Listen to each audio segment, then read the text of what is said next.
Fixed my parents' house for free, then Dad said. That money went to your sister's vacation. Mom laughed, but when I responded, their smiles vanished. I sat at the dinner table, my hands aching from weeks of hard work, expecting nothing more than a simple thank you. My father leaned back in his chair, smirking, while my mother chuckled beside him. Good thing you did all that work for free, my dad said, taking a sip of his beer. Otherwise, we couldn't have afforded your sister's vacation. My mother laughed, amused, as if it were the punchline to some great joke. I felt the blood drain from my face. I had spent weeks fixing up their house, repairing the roof, repainting the walls, replacing broken fixtures, all with my own money. I'd assumed my parents were grateful, that maybe this was my way of giving back for everything they'd done for me. But now, sitting here, watching them laugh about it, I realized the truth. To them, I wasn't a son doing something kind for his parents. I was free labor. And my sister? The one who had never lifted a finger to help anyone. She was off sipping cocktails on a beach, funded by what should have been my payment. Their laughter faded when I leaned back in my chair, my voice calm but firm. That's good to know, I said. Because if you think I'll ever lift a finger for you again, you're dead wrong. Silence. My father's smirk disappeared. My mother's face stiffened, eyes flicking to my father as if expecting him to say something. But for the first time, he had nothing to say. And this? This was only the beginning. The tension in the room was thick. My father set his beer down a little too hard, his fingers tightening around the bottle. My mother, still holding on to the last remnants of amusement, forced a nervous chuckle. Oh, come on, she said, waving a hand. Don't be so dramatic. It's not like you expected to get paid. I stared at her, barely blinking. I didn't expect to be lied to either. My father scoffed. Lied to? You offered to help. No one forced you. Help. That's what they called it. I thought back to the long weekends spent on their roof, patching up leaks in the scorching sun. The late nights sanding, painting, and replacing fixtures they had neglected for years. The trips to the hardware store, swiping my card again and again, because we'll pay you back, was always implied but never stated outright. And now, sitting at this table, they were telling me that the money they clearly had, was used to send my sister on a luxury vacation. My mother took another bite of her food, as if this conversation was already over. As if I would just swallow my anger, accept my role as the dependable fool, and move on. But not this time. I slowly pushed my chair back and stood up. Fine, I said, my voice steady. If you're so sure I never expected anything in return, then you won't mind settling up now. My father frowned. What are you talking about? I reached into my pocket and pulled out a small stack of receipts, neatly folded. I placed them in front of him. Every dollar I spent fixing this house. Materials, tools, everything. You owe me $6,428. My mother let out a sharp laugh, like I had just told the funniest joke of the night. Oh, please, she scoffed. That's ridiculous. No, what's ridiculous is you taking advantage of me. I turned to my father. You paid for my sister's vacation. You can pay me back. His face darkened. That money is gone. I shrugged. Not my problem. For the first time, my mother didn't have a quick comeback. She looked at my father, waiting for him to say something that would shut me down. But he was just staring at the receipts like they might disappear if he ignored them long enough. I wasn't bluffing. If they didn't pay me back, I already had a plan. And by the time I was done, they'd regret every cent they spent on my sister's trip. The silence stretched between us, thick and unyielding. My father's jaw tightened as he glanced down at the receipts again, then back up at me. You're being petty, he said finally, voice low and irritated. I laughed, not out of humor, but out of sheer disbelief. Petty? I repeated. You think I'm being petty? My mother sighed dramatically. Sweetheart, it's just money. You make a good living. Why are you acting like this? I gritted my teeth. Because it's not about the money. It's about respect. I spent weeks fixing this house while you sat back and let me. And then, instead of even pretending to appreciate it, you turn around and spend thousands of dollars on my sister's vacation? My father leaned back in his chair, arms crossed. So what do you want? An apology? No, I said coldly. I want my money. He scoffed. We don't have it. I smiled, but there was no warmth in it. Then I guess I'll have to take back what I paid for. My mother frowned. What does that mean? I grabbed my jacket and pulled my keys from my pocket. You'll see. Then I walked out, leaving them staring after me. But this wasn't over. Not by a long shot. I wasn't going to let them get away with this. By the next day, they'd start to understand exactly what that meant. I didn't go home that night. Instead, I went straight to the hardware store and picked up a few things, nothing fancy, just enough to make my next move. The next morning, I drove back to my parents' house early. The place was quiet. They were probably still asleep, dreaming peacefully in the house I had rebuilt with my own hands. That wouldn't last long. I walked around to the side of the house and found the circuit breaker panel. With a few quick motions, I shut off the power to the entire house. Then I went to work. The expensive light fixtures in the hallway? Gone. I had bought those. The new door handles I installed? Removed. The shower head in the guest bathroom? Unscrewed and taken. Everything I had paid for was coming with me. And the best part? I saved the biggest surprise for last. By the time I heard my father stomping down the stairs, half-dressed and furious, I was already standing in the middle of the living room with a screwdriver in my hand. What the hell are you doing? He barked. I glanced up from the thermostat I was in the process of uninstalling. Oh, good morning, I said casually. Just taking back what I paid for. His face turned red. You can't just. I can and I will, I interrupted. Unless you have my $6,428 sitting in your pocket right now. My mother appeared at the top of the stairs, still in her robe. This is insane. We live here. Yeah? And I worked here. I shot back. For free. And I'm done being taken advantage of. I picked up the light fixtures, slung my bag of tools over my shoulder, and made my way toward the door. My father blocked my path. You're acting like a child. I smirked. No, I'm acting like a contractor who just repossessed his work. And with that I walked out. But I wasn't finished yet. I had one final move to make. By the time I was done, they'd wish they had just paid me back when they had the chance. I barely made it back to my truck before my phone started buzzing. Mom, you've lost your mind. We are your parents. Dad, get back here now and fix this mess. Mom, this is disgusting behavior. You should be ashamed of yourself. I turned my phone on silent. I wasn't interested in their outrage. They thought I was finished? Not even close. That afternoon, I made a few phone calls. First, to the electrician I had hired to help rewire part of their outdated system. Then, to the roofer who had helped me patch up their leaks. And finally, to the plumber who had assisted with the new pipes in the kitchen. Each of them had done side work for me as a favor. And none of them had been officially paid, because I had covered their costs myself. Now, I gave them the green light to send the invoices directly to my parents. Let them deal with those bills. By evening, I received another text from my mother. Mom, why are we getting calls about unpaid work? I chuckled to myself before responding. Me, because I'm done covering for you. Those are your bills now. No response. But I knew that was only because they were scrambling. And I wasn't done yet. The last thing I had paid for was their security system, a nice upgrade that they had begged me to install because they were too old to deal with all the new technology. That system? It was in my name. And with a few taps on my phone, I shut off their access completely. I leaned back in my chair, satisfied. By the time I was done, their house was worse off than before I had ever lifted a finger. And they finally understood what it meant to take me for granted. I didn't hear from them the next day. Or the day after that. I knew why. They were too busy dealing with the fallout.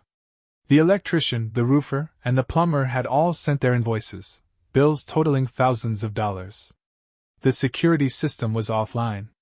The light fixtures, door handles, and shower heads were gone. The power? Still unreliable, since I had removed the new breaker I had installed and left them with the faulty one they had before. They thought they could treat me like free labor, and then mock me for it. Fine. Now they were getting exactly what they had paid for. Nothing. Then, on the third day, my mother called. I let it ring. Then my father. Ignored. Then, finally, my sister. That one made me pause. Unlike my parents, she rarely called. I figured she was too busy relaxing on the vacation I had unknowingly paid for. But when my phone buzzed again and her name appeared, I picked up, mostly out of curiosity. Hello? You're such an idiot. She spat the second I answered. I raised an eyebrow. Nice to hear from you too. You're ruining everything, she hissed. Mom and Dad are freaking out. They said you sent them a bunch of bills and now they have contractors calling them nonstop. Yeah, I said flatly. That's what happens when you take advantage of people. Actions have consequences. She let out a humorless laugh. Oh, please. You did all that work because you wanted to. No one made you. And now you're acting like a child because they didn't throw you a parade? I clenched my jaw. No, I'm acting like someone who refuses to be used anymore.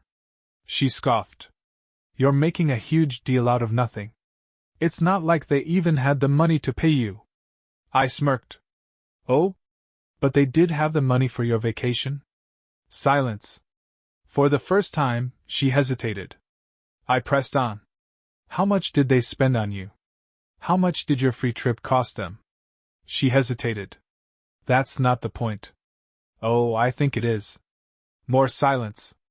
I could practically hear her scrambling for a comeback, trying to twist the situation in her favor like she always did. But there was nothing she could say. She had benefited from my hard work while I got nothing in return. Finally, she huffed. Whatever. I just called to tell you you're being ridiculous. I grinned. And I love that it's bothering you. Click. She hung up. I set my phone down, still smiling. They were mad. They were frustrated. But most of all, they were losing control. And that was only the beginning. The next morning, I got a text from my mother. Mom, we need to talk. Come over for dinner tonight. I stared at the message for a long moment. No apology. No acknowledgement of what they had done. Just another demand, as if I was still the obedient son they could summon whenever it suited them. I almost ignored it. Almost. But then I realized something. They weren't just asking me to come over, they were inviting me to negotiate. They were starting to feel desperate. So I decided to go. But not to make peace. I was going to make sure they never tried to take advantage of me again. When I arrived that evening, the atmosphere was tense. My mother had set the table like we were having a normal family dinner, but the way my father sat stiffly in his chair told me everything I needed to know. They weren't happy. Good. I took my seat, silent as my mother served the food. She kept glancing at my father, waiting for him to speak. Finally, he cleared his throat. Look, he started, his voice tight. We need to move past this. I raised an eyebrow. Past what exactly? He exhaled sharply. This nonsense with the house. You got your point across. You took your stuff back, sent us those stupid bills. Not stupid bills. I corrected. Actual debts you owe. His jaw twitched. My mother jumped in, her voice softer. Sweetheart, we understand you're upset. But you're punishing us over a misunderstanding. I leaned forward, placing my elbows on the table. A misunderstanding? I repeated. Mom, you laughed in my face when Dad told me the money went to my sister's vacation. That wasn't a misunderstanding. That was you not giving a damn. Her expression faltered. That's not true. I folded my arms. So you do care? Then pay me back. Silence. My father scoffed. We don't have that kind of money lying around. I smirked. Then I guess you'll have to figure it out. Just like I figured it out when I paid for all those repairs with my own money. His hands clenched into fists. You ungrateful little. I pushed back my chair, standing up. You know what? This was a waste of time. My mother shot to her feet. Wait. Just sit down. I crossed my arms, waiting. She took a deep breath, lowering her voice. Maybe we can work something out. I tilted my head. Oh? Like how you worked out my sister's vacation? My father looked like he wanted to throw something, but my mother was still trying to salvage this. What if we pay you back in small amounts? She offered. Bit by bit? I pretended to consider it. That depends, I said. Would I have to wait the way I waited for a thank you that never came? She swallowed hard. I smiled coldly. Yeah, no thanks. Then I grabbed my coat and headed for the door. Behind me, my father slammed his fist on the table. You're just going to throw away your own family over a few $1,000s? I turned back, staring him dead in the eye. No. You threw me away the second you decided I wasn't worth paying back. And then I walked out. I knew they wouldn't let this go. But I was done playing nice. And if they thought this was over, they had no idea what was coming next. I didn't hear from them for a few days after that dinner. I figured they were letting their anger stew, expecting me to come crawling back, ready to make peace. They didn't know me at all. By the end of the week, I got a call from an unknown number. I let it go to voicemail. Then another. And another. Finally, a text popped up. Mom, why are we getting calls from debt collectors? I grinned. See, while my parents were busy ignoring my invoices, I had taken the liberty of filing a claim in small claims court. On top of that, I sent copies of their unpaid bills to a collections agency. Their debt wasn't just my problem anymore. Now, it was official. They owed money, and someone other than me was coming to collect. Another text followed. Mom, call me. Now. Then my father's name flashed across the screen. I picked up, just to hear him squirm. What the hell did you do? He shouted the moment I answered. I yawned. Oh, you mean the debt you refused to pay?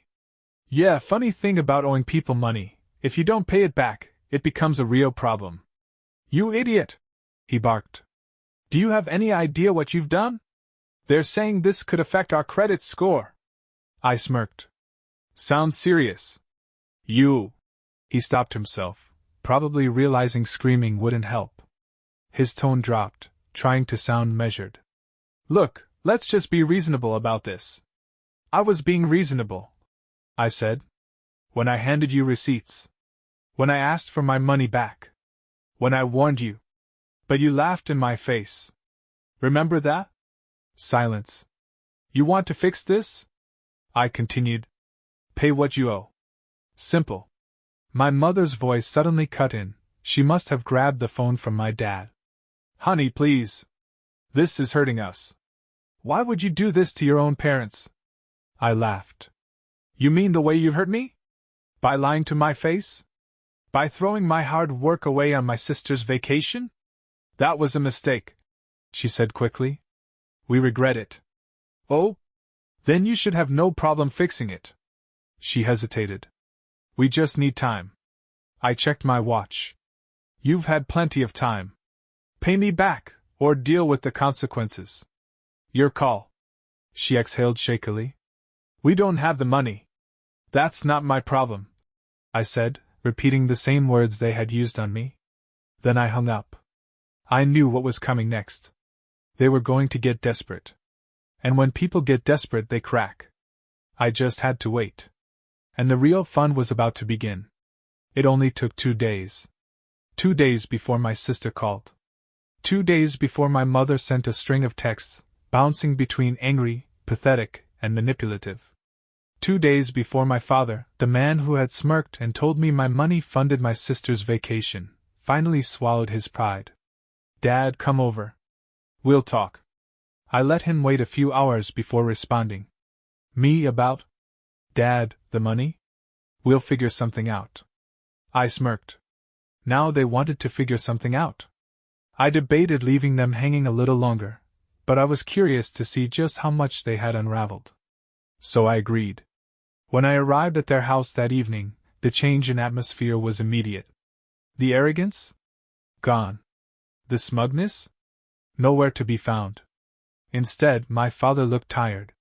My mother, standing beside him, looked like she'd been on the verge of tears all day. I stepped inside, arms crossed. So? My father exhaled. We'll pay you back. I raised an eyebrow. All of it? His jaw tensed. In payments. I pretended to think about it. Not good enough. My mother gasped. Honey, please. I cut her off. No. You weren't struggling when you booked that vacation for my sister. You had thousands of dollars for her. So why should I accept payments when I paid everything up front? They exchanged nervous glances. I sighed dramatically. All right. You don't want to pay the full amount now? Fine. Then I'll take other forms of payment. My father frowned. What does that mean? I smiled. Sign the car over to me. My mother's breath hitched. What? That's our. You didn't mind taking from me. I interrupted. So now I take from you. The car's worth more than what you owe me, but I'll consider the extra interest. My father's hands clenched into fists. That's ridiculous. I shrugged. So is expecting me to work for free. Silence. Then my father stormed toward the kitchen, probably to cool down. My mother turned to me, eyes pleading. Please, honey. We messed up, we know that. But the car. I stared at her. This isn't a negotiation. Her lips pressed into a thin line. She knew she had lost. A minute later, my father returned with the car title. He slammed it onto the table. Take it, he muttered. I picked it up and smiled. Pleasure doing business. Then I turned and walked out. My sister? She tried calling me 5 times that night, but I never answered. She could cry about it on her next vacation.